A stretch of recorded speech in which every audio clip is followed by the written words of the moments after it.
ఇక్కడ ఒక విషయం మీ అందరికీ మీ దృష్టి తీసుకురావాలి. ఎక్కువ కమ్యూనిటీ బిల్డింగ్స్ కట్టి ఆ కమ్యూనిటీ వాళ్ళు తప్ప ఎవరు అక్కడ రాలేని పరిస్థితి వస్తున్నారు. రాను రాను నేను అనుకోవడం కమ్యూనిటీ బిల్డింగులు మనకు ఉపయోగపడతాయని. అన్ని కులాల్లో సాధికారత పెరగాలి, ఆదాయం పెరగాలి, ఆర్థిక పరిపుష్టి రావాలి. అట్లని చెప్పి ఏ కులానికి ఆ కులంగాని మడిగట్టుకుని కూర్చుంటే ఇతర కులాలతో కలవకపోతే సమాజంలో మంచి జరగదు. ప్రతి ఒక్క కులం పైకి రావాలి. నేను ఒకటే చెప్తున్నా, తెలుగుదేశం పార్టీకి మొట్టమొదటి నుంచి ఆదరించింది వెనుకబడిన వర్గాలు ఆదరించారో వాళ్ళన్ని విధాలు ఆదుకుంటామని మీ అందరికీ హామీ ఇస్తున్నా.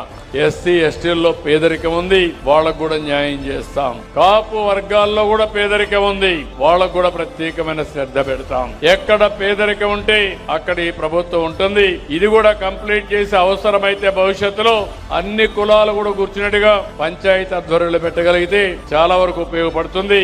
అప్పుడు పంచాయతీ మెయింటైన్ చేస్తారు, పర్పస్ సర్వ్ అవుతుంది. ప్రతి ఒక్క ఊర్లో ఒక మంచి బిల్డింగ్ ఉంటే పెళ్లిళ్ళు గానీ కళ్యాణ మండపం పెట్టేస్తే అందరికి ఉపయోగపడతాయి, మీటింగ్లు పెట్టుకుంటారు.